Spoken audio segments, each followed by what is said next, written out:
with something to help people that don't have health care. We need to come up with some way to help them. What that is, I don't know, but I don't know if Medicaid expansion is the answer. I would like it to be, but I just don't think Medicaid expansion is the answer. I don't think it would have saved Wyoming Medical Center, contrary. I think it would have given us an additional few $1 million, but I don't think it would have been the saving grace for us. But we do have to come up with something. Here's the difference between my opponent and I. I will work with people, and I will talk with other people. And when that comes down to Medicaid expansion, I am going to have solutions to talk with people, whether that be across the aisle or whether that be with other Republicans. That is the key to what we need in House District 57. That's the difference. So we don't have an answer for Medicaid expansion right now, but you know what the answer is going to be? Is a person like me going to the state legislature and working across the aisle and talking to other people.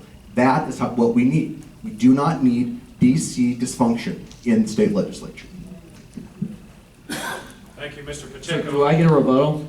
No, sir. Yes. I was going to say you deserve one. You don't need it. Budgets.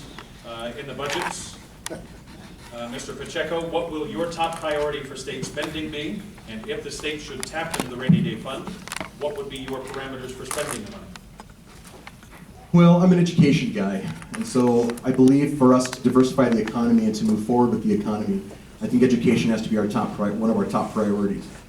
Obviously, we know that our mineral resources are in steep decline. I don't think coal's coming back the way it used to be. We do know that probably gas and oil will make a rebound if that trend still continues. But education is going to be a key part of that. My background has been education for a lot of years, and I think we need to continue to invest in education. We need to continue to invest in local community colleges. I believe local community colleges are where it's at, so we need to continue to do that as well.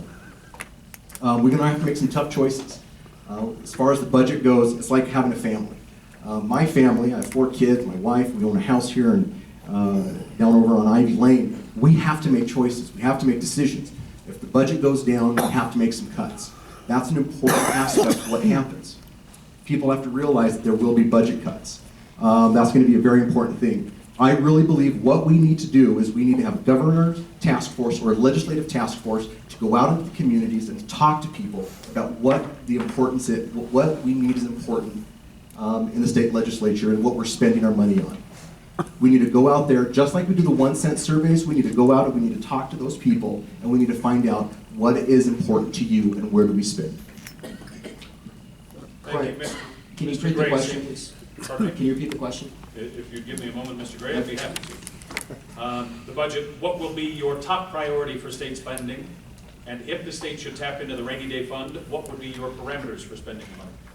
Well, a couple things here. One is that when Mr. Pacheco says he's going to work with people, I'm going to work with people too. I'm going to work with constitutional conservatives. Mr. Pacheco, as he has on the city council, is going to work with the insiders. He ran as a reformer 2 years ago. The first meeting, he goes along with the big city council spending agenda. It's been the spending bonanza, the biggest in Casper city history. And that's what is meant when he says that he's going to work with people. I'm going to work with people, but it's going to be constitutional conservatives like the constituents of House District 57. Now, on the spending end, I think that the first item that needs to be looked at in terms of controlling our budget is corporate welfare. We have business owners that are getting $3, $4, $5 million grants down there in Cheyenne, and what's being created is a group of 100 to 150 people that are getting these grants and now are supporting people like Mr. Pacheco because they now have an incentive to get involved in the political process. And that's wrong, and we have boos here because a lot of them are represented here because that is how our process is beginning to be controlled by these insider interests. I want to protect the core interests in our budget, those core functions of government. And the ultimate irony when Mr. Pacheco attacks constitutional conservatives like myself that aren't afraid of the truth, aren't afraid of speaking what's going on down there in Cheyenne, that the ultimate irony is we want to protect those core functions of government by controlling the fat, controlling the corporate welfare, the millions of dollars going to these business owners while other business owners get nothing. Yep. Thank you. Yep. Please hold your applause, ladies and gentlemen. Our next topic, education. Mr. Gray, school districts around the state are trimming their budgets. How will you support educational programs, and what should be our primary educational objective as a state? Well, one of the big problems we had in education is that all the money comes centrally from Cheyenne rather than being block granted to the local communities. The School Capital Construction Fund, which is insolvent largely because it's kind of like when you go to the dinner table and everybody knows that someone else is picking up the tab and then everybody gets the largest steak or the lobster with butter sauce. That's been the mentality on school capital construction. What we need to do is we need to block grant those funds on a straight line projection to the local communities and have them plan out based on those block grants and make local decisions in those communities, rather than everything coming down from Cheyenne. And that's been the mentality now for about a decade and a half. And here we are a decade and a half later with a school capital construction account which is insolvent, a school capital foundation account which is having major solvency issues because of the mentality of just everything's going to come centrally from Cheyenne, the same mentality that has gotten us into trouble in Washington, D.C. So I say let's have local control of the monies, let's have block granting of the funds from Cheyenne to those communities and have an organized process where people can elect and have input with their local school boards on how to spend that money. So I think that's the answer on the challenges to our funding of our school districts and our school capital construction, which no doubt it has major funding problems because of the attitude of the insider establishment. Mr. Pacheco, same question. On education, school districts around the state are trimming their budgets. How will you support educational programs, and what should be our primary educational objective as a state? First of all, let me point out, I have 12 years experience in education. I was a teacher, I was a dean of students. I work at Casper College where I help low-income youth through education, which I'm very proud of. I know education, I know what that means, and I know what it takes. I also know that education can be the most important aspect of every young person's lives. What we do at Gear Up is we give them education to break poverty's cycle. That's how we do it. And so investing and working and getting education to be our top priority has got to be huge. We have to do that. It's very, very, very important. Education for us, we have to make that the priority. Once we invest in education, that also grows our base. It gives us all those things that we need in our communities. I see it every day with the kids that we work with at the Gear Up program. I see it every day. We give them that. We don't give them a handout. We give them a hand up, and then they do it themselves. Education has to be the key. It really, truly does. What was the question? Up next, Mr. Pacheco will switch topics to public lands. What is your stance on the transfer of public lands from the federal government to the states? If you support this, how do you propose to staff, monitor, and fund it? Well, I'll brace for the rebuttal here in a minute, but I believe in keeping public lands in public hands. We want to cut the government, we want to cut budget, and then we want to figure out a way to manage nearly 50% of the federal government already runs the land for us.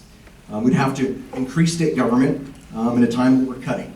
So public land supports our economy, it supports tourism, it supports recreation, and it also helps to alleviate our fiscal burden in the state. It contributes $4.4 billion annually to the Wyoming economy, supports 52,000 jobs, $250 million in sales tax revenue, and $3.6 million in retail sales annually. Keep public lands in public hands. Thank you. Mr. Gray, same question. What is your stance on the transfer of public lands from the federal government to the state? And if you support this, how do you propose to staff, monitor, and fund it? Well, Mr. Pacheco here says that he's for keeping public lands in public hands. I'm for that as well.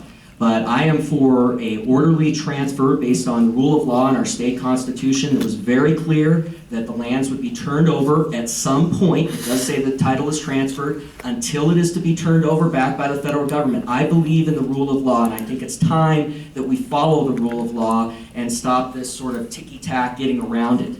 Our state constitution is very clear. I do want to protect the interests of hunters, of people who are using the public lands for recreation. So what we need to do is we need to have a bill on the front end, which is going to deal with how we handle these public lands so that they are not going to be sold, There's going to be no net acreage loss if there's any land swaps approved by the legislature, and the fact that it's going to be managed for true multi-use. And the reality is that the court case on challenging the public lands is going to continue no matter who of us gets elected to the legislature. Utah is already pursuing this. If they agree to get the public lands back, if that's what the federal courts say they want, then we're going to get those as well. So I believe that we deal with that preemptively, and I'm supportive of turning the public land, turning the lands over to the states to be owned by the public, but owned by the public that's closest to us, which is our state government. And so it's still owned by the public. Now, these sorts of sound bites are classic, sort of tactics by my opponent. And I note that in the previous answer, we really didn't get an answer. Mr. Gregg, next topic. Constituents. What will you do to stay engaged with your constituents and to inform them of what is being accomplished in Cheyenne? Well, I have been going door to door during this election. I'm a big believer in that. And I will be at my computer for email. I will be going door to door during my time as a state legislator. I will be asking initially, before the session, what are your concerns? And how do you want me to address them? So that's some of how I'm going to stay connected to my constituents. I want to have town halls. I want to be at the library at certain fixed points in time where we discuss issues. I want to be close to the people. I'm not the person of the insider interests that are getting millions of dollars in Cheyenne and that are supporting candidates here in Natrona County that are going to continue that gravy train. I want to control that and in turn protect the core spending areas of our state government. And it's very cynical when we read in the paper all the areas that they're cutting right now are the core areas. And those corporate welfare items that are for the big government insiders that donate to candidates like Mr. Pacheco in this race, recruit them, they organize it beforehand, it was part of the registration change in 2014, that those interests require for those candidates payback once they get to the legislature. And that's a sad fact of our republic. I am a constitutional grassroots conservative, and I'm going to be there every day for my constituents, every email, every door-to-door conversation, every library conversation at town halls. Mr. Pacheco, same question. What will you do to stay engaged with your constituents and to inform them of what is being accomplished in Cheyenne? I've spent the majority of my life building relationships. Made a few enemies along the way, made some people mad. When you're on the city council, you tend to make a lot of people upset. But here's the thing that I appreciate. When I talk to people, whether it's in Ward 3 or any of the other wards, people having conversations with me, and they disagree with me, we have a good conversation. We have a great conversation. We can disagree, and I respect that person for their different beliefs and their different opinions. So I've spent my whole life building relationships. Being the state legislature will not be any different. Frankly, we are in bad shape when it comes to relationships. We need to start building relationships and stop tearing people down. We need to start building people up. We need to start working together. That is a key to how we do those things. And how do we do that? We do it by visiting our neighbors, by talking to people. Social media is a very powerful tool, and it has to be utilized in the state legislature. I agree with Mr. Gray on regular town hall meetings. I agree that it has to be face-to-face, door-to-doors. It can't be just every 2 years that we come out and have a conversation. Every politician, every 2 years, all of a sudden they show up on the doorsteps and here we are. We have to break those barriers down, and it's time that we start doing that. And I think that's how we build relationships. As time permits, we do have room for one other question. Mr. Pacheco, we'll start with you. Federal spending is out of control. Our current federal deficit is approaching $20 trillion and climbing by the minute. If a bill came to the floor for a limited Article 5 constitutional convention, would you vote for or against, and why? I would vote against it. I think there's been a lot of play in that we've got this state versus the federal government, and we're going to fight, and we're going to do these things. And I believe in that. I believe that we do have to fight certain things, and we need to fight for our independence. Here's the problem in America. We're not working together. You look at the presidential election, it is an abysmal failure because no one is talking like adults. And it's time we put down those things and we start talking like adults. So I have different opinions. I was a Democrat in 2014. I was a conservative Democrat in 2014, and this has been a key issue in the campaign. And I'm a Republican. I'm a conservative Republican. That's who I am. But we have conversations about it. We talk about it. We find out where you stand, and then we disagree.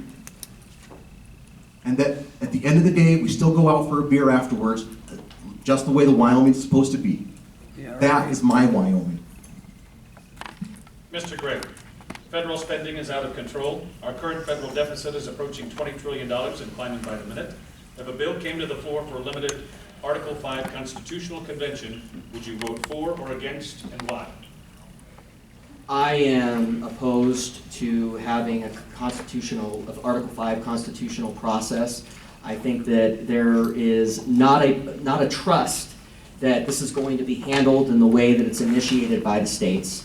And until, the reality is that trust is not there. We've lost our faith in our politicians, and based on the history, there is reason to conclude that an Article 5 convention would get out of control and start going into other areas like our gun rights, like all of our, all of the other rights that we've worked hard on in the Constitution. And I just think it's an error where we have out of control politicians to put them in control of this process. So I would be opposed to an Article 5 convention.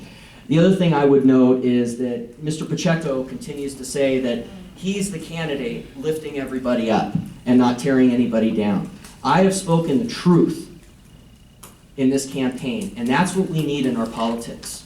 That's right. And I did it with my campaign funds, whereas Mr. Pacheco has recruited people to submit letters to the editor that are lies. And that is the problem in our politics, okay? We need people that are going to stand for the truth, grassroots conservatives, not someone that's going to represent the insiders. That's wrong. And that's what's wrong with our politics, and that's why people are frustrated, legitimately. Mr. Gray, we have 60 seconds for close. Your final thoughts. Mr. Gray.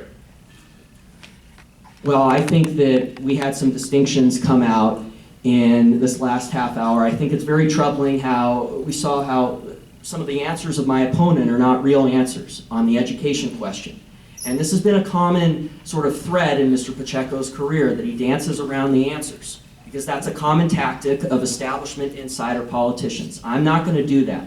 I'm going to tell you where I stand. I'm a constitutional conservative. I've been a constitutional conservative through thick and thin, whether it was to my advantage or disadvantage. And that's the way I'm going to continue. And I'm going to continue speaking the truth and being a representative of the people. And I think it's very cynical when Mr. Pacheco continues to say he's following the Wyoming way and he's the positive candidate, when he recruits people to spew negative things about myself that are not even true. I've been talking the truth, and he admits that. He supported President Obama in 2012, and I don't think that's right. Mr. Pacheco, 60 seconds, final thoughts. There is a difference. You're absolutely right. There's a huge difference. I was born here in Wyoming in 1976. Born and raised in House District 57. My opponent has moved here in 2012. Some big key distinctions, if you want to talk about distinctions. Here's the key. The key is we've got to stop quibbling, we've got to stop fighting, we've got to stop taking shots at each other, and we've got to start working together. That's the key. Nothing will get accomplished if we have it's us against them. You don't believe what I believe in, so we're going to stall, we're going to obstruct, and nothing's going to get accomplished. Mark my words, if we do not work together, we will see a country that's going to fail. But it's not going to be for the reasons that we say. It's going to be because we don't learn to work together. That is key. My parents taught Thank me... you, Mr. Pacheco, thank you very much. Ladies and gentlemen, for House District 57.